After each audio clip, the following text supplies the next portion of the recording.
લીંબડી નગરપાલિકા વિસ્તારમાં પીવાના પાણીની સમસ્યા હવે વિકરાળ સ્વરૂપ ધારણ કરી રહી છે।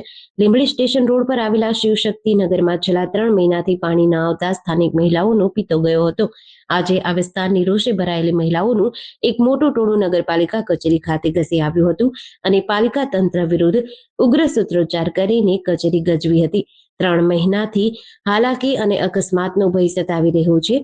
મહિલાઓએ નગરપાલિકાના સત્તાધીશો પર આક્ષેપોનો વરસાદ વરસાવતા જણાવ્યું કે છેલ્લા 3 મહિનાથી શિવશક્તિનગરમાં પાણીનું ટીપું પણ આવ્યું નથી।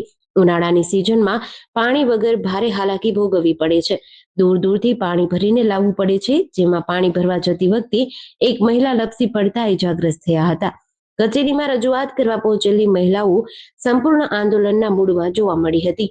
ભારે રોષ સાથે મહિલાઓએ તંત્રને સીધી ચેતવણી આપી હતી અને ઉગ્ર વિરોધ પ્રદર્શનની ચીમકી પણ ઉચ્ચારી હતી।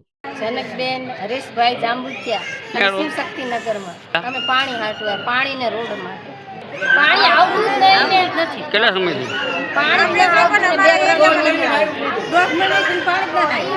તમે ટેક્સ નહીં ભરતા હોય ભરી વેરો તો તોય તે પાણી નથી આપતા? વેરા ચેક કરી લો કોણ ભરતો બધા વેરા ભરે જ છે તોય નથી આવતું પાણી અમારે બધા વેરા ભરે કોઈને બધા વેરા પર જોઈ જ લેવાની આઈને કઈ બધા પાણી વેરો ના બધા પાણી વેરો સફાઈ વેરો બધા વેરા લે કોઈ પાણી જ નથી આવતું અમારે એટલામાં જોવું જોઈ જવાનું આવવાનું।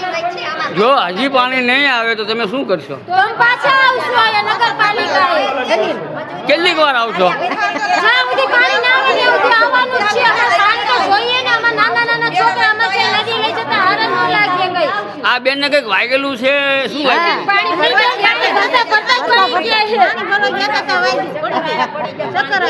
એટલે તમારા ઘરે નળ કનેક્શનમાં પાણી આમાં પડી ગયા? પાણી નથી જેડીસી ન્યૂઝ સાથે કલ્પેશ વાઢેર, સુરેન્દ્રનગર।